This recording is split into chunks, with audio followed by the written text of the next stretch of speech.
Hello and welcome to another video. I'm Maz and today I'm in Gloucester.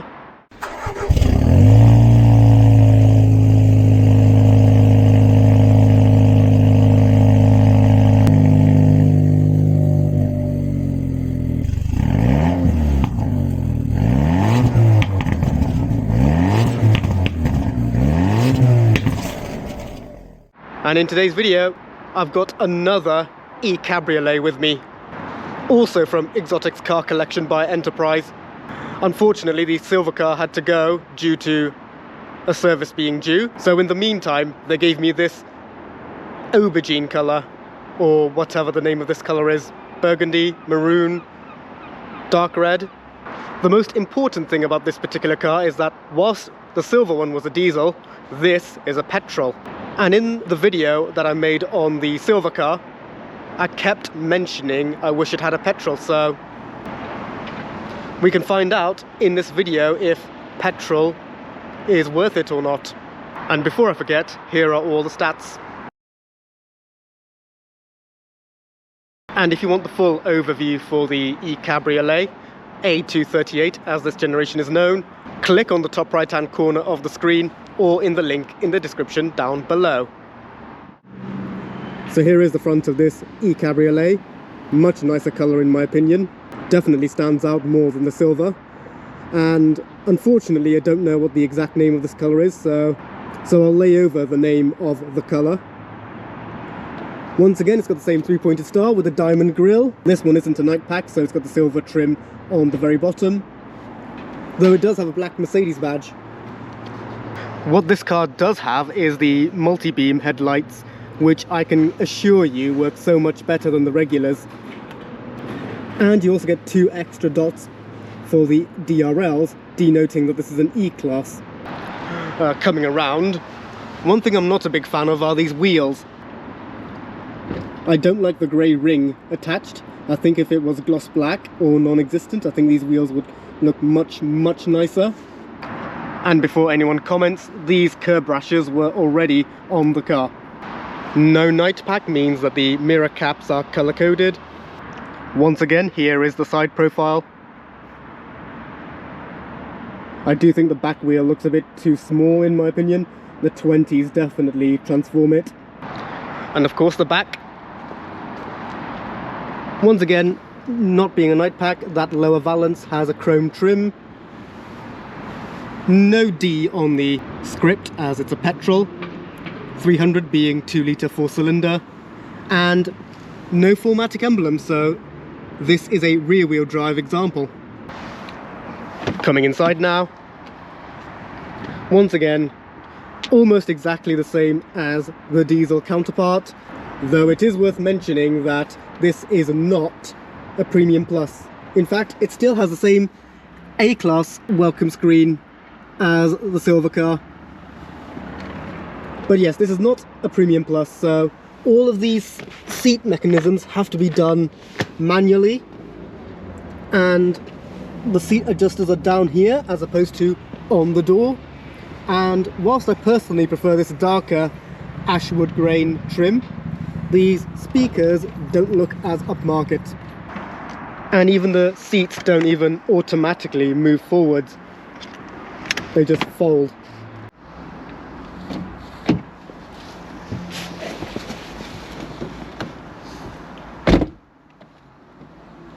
Coming inside, it's pretty much the same story as the diesel counterpart. As you can see, even the seatbelt butler came out. So yes, pretty much the same interior. Personally, I do prefer this darker ashwood veneer, unlike on the diesel car, which had a lighter one. Again, still no clock here, as seen on the pre-facelift. This blank switch still does my OCD in, and I personally prefer this dial over the touchpad only seen on the saloon, estates and coupe facelifts. And thankfully this car still has heated seats and air scarf, as well as 64 different ambient lighting colours. Probably not visible on camera, but it's currently set to purple. And of course, being a petrol, it redlines all the way up to 6,2500 RPM, and it still has the same mild hybrid technology. So that's the exterior and interior done now, so let's see what this car is like to drive. So, seatbelt butler please. Seatbelt on. To keep this a fair test, I'm going to put the roof back up. Strangely, in this car you have to press down to close and pull up to open, which is the exact opposite to what you have to do in a Jaguar F-Type.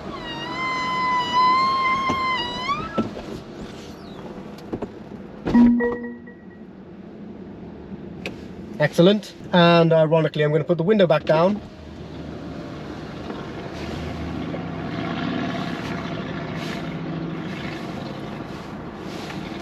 Foot on the brake. Start the engine. So from first impressions, the start-up is a lot smoother and a lot more elegant and a little bit quieter. And soft limiter just before 4,000 RPM. Not the best sounding petrol car out there, but a huge step from the diesel. And one thing I forgot to mention, the diesel did not have Sport Plus. It just went to Comfort, Sport, Eco or Individual. I am happy to report this car does have a Sport Plus as well as Individual. So let's put this back into Comfort, put it back to where it was and start driving. Okay, into drive, window back up, and off we go. And from first impressions, the accelerator feels a lot smoother. The benefits of having a diesel is that it's got a lot of low-end torque. Whoa, sun's really in my eyes. And you can really like set off as soon as possible. But the downside to that is it feels very inelegant on stop-start traffic.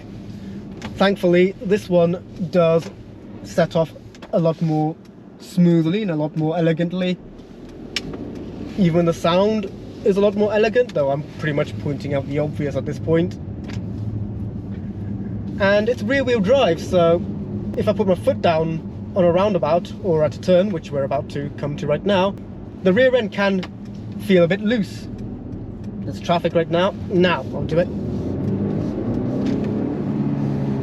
So there is a sensation of being pushed along with this particular car. Though really, 4MATIC is more beneficial for most people, most of the time. I'm sure I'll be one of them as well.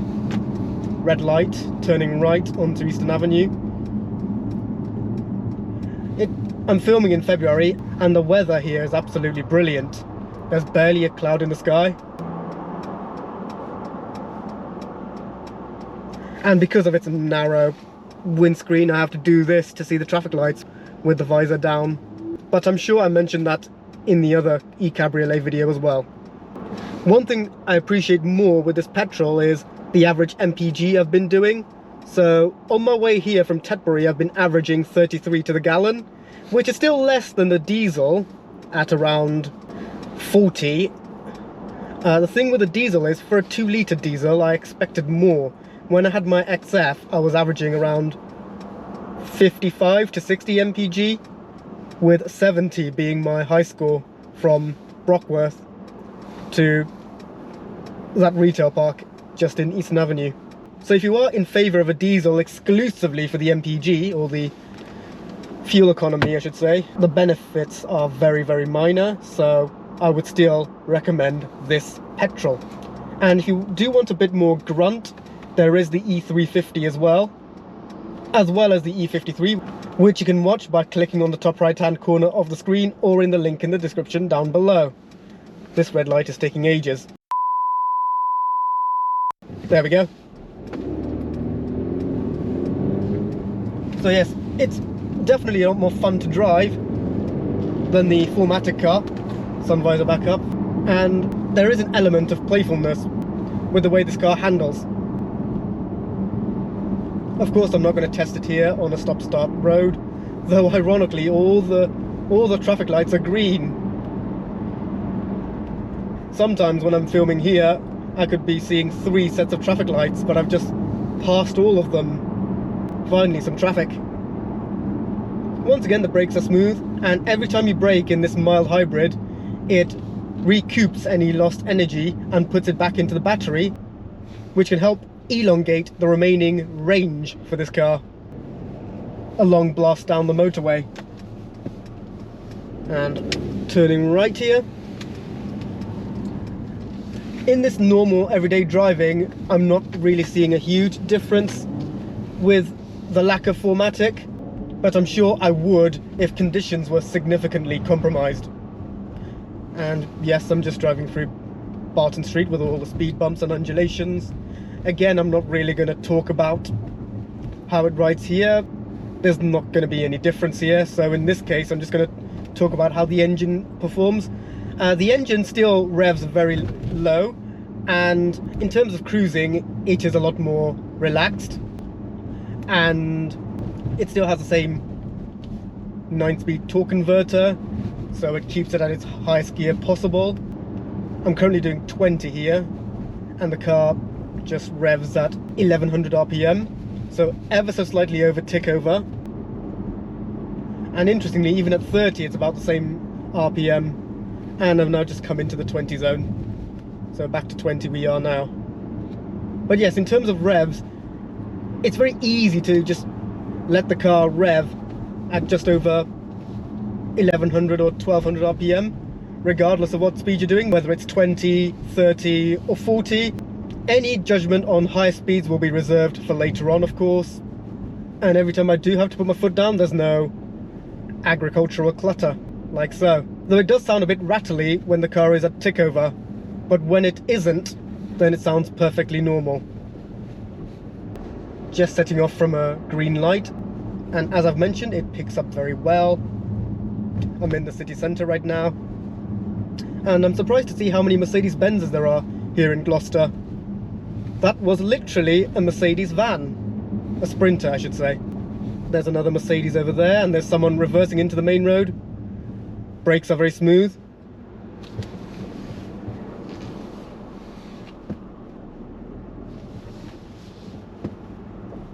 And finally we're moving again.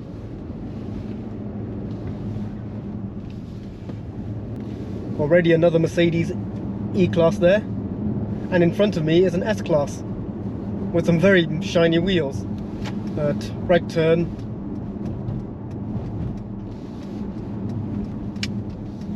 And yes, the usual light Mercedes steering does feel beneficial here in the city centre.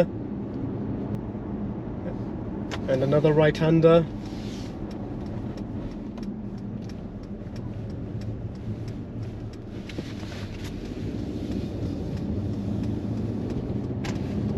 So even in city centre driving, whilst the actual manoeuvrability of the car isn't different, the performance of the engine does make the overall experience a little bit more relaxed. But I'm only able to make that comment because I've driven both the diesel and the petrol back to back. I'm sure if you drive them in isolation, you wouldn't even know there was a big difference. And sharp left-hander, again, so the usual, there's no major body roll. And time to talk about the really big difference with this car, and that is the drive mode selector, specifically Sport Plus. Quickly put it into park. Already in Sport Plus mode the car sounds a lot more aggressive, even if it's just a run-of-the-mill 2-litre 4-cylinder with mild hybrid technology. Here we go. So turn in. Yeah, so there is a little bit more weight to the steering wheel, which I really appreciate. Steering does feel a lot more direct. I remember commenting, even in sport mode with the diesel, if you did this, the car would barely move, but here it feels nice and sharp. Not exactly pinpoint sharp as an XF, but definitely better than what it was before.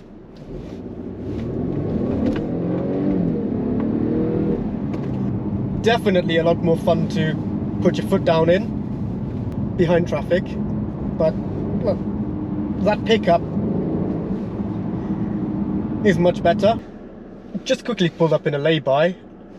One thing I've noticed with this particular car is the headrest isn't electric, so in theory I should be able to adjust it manually. Now there is a releaser here, but it doesn't move the headrest up or down. Instead it only adjusts it inwards or outwards. So if there are any coupe or cabriolet E-Class owners watching this without the Premium Plus pack, please comment down below on how to actually adjust the headrest, because I'm having zero luck moving this to my preferred position.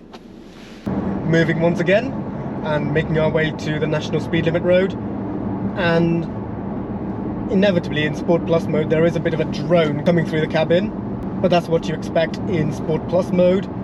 And if you try slowing down, the car would not rev below 2,500 RPM unless you're coming to a complete stop. But yes, if you are a Mercedes owner and you would like your car featured on the... Cancel. Sorry, that was I'm sorry. Can you say that again, please? I said the M word, so that's why this is triggered. I'm sorry, but I can't help you with it right now. As I was saying, if you are an MB owner and you would like your car featured on the channel, feel free to reach out. So here we are on the bypass. 3, 2, 1, slow down.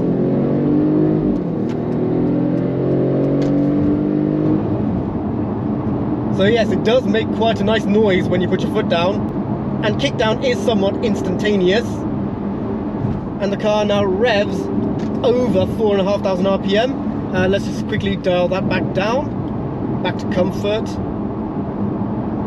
and go back to 70. There we go. Put it back up to 70. There we go. And in its highest gear, just like the diesel, the car revs at 1,600 RPM, more or less the same as the diesel. So even this petrol car is nice and relaxing. So this car is an excellent Grand Tourer if that's what you're interested in. Once again, even in Sport Plus, the steering is still somewhat on the light side. So if you want a more sportier car, you're better off getting a 6 Series Cabriolet. And if you are a 6 Series Cabriolet owner or coupe and E chassis or F chassis and you would like your car featured on the channel, once again, feel free to reach out. On the slip road to the roundabout now to do a U-turn to see what this car is like in manual mode. Okay, on the roundabout now. Being rear wheel drive, it is somewhat twitchy. I'm not giving it full throttle, of course.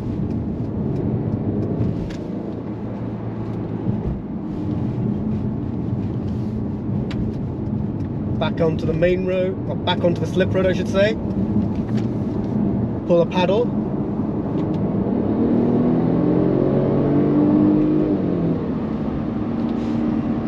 Shifts aren't exactly instant, but again this is not this car's forte. The way the car drives in Sport Plus mode is really secondary at this point, and I'm behind traffic, so that doesn't really help either.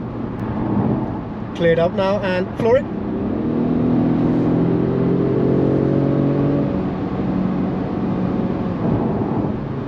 And of course this is more of a cruiser, so there's no pops and bangs on the overruns. Let's just do a few downshifts. Upshifts and downshifts, there's probably a half second to response. Not the slowest, but at the same time not the quickest. But as far as torque converters go, I'm not complaining. Oh, and yes, it's a convertible, so that's more like it. And I must say, driving with the roof down, even in February, as long as it's not raining, does, I would say, extend the wow factor of this car and the way this car performs. But I'm stuck in traffic right now and into the national speed limit, so floor it.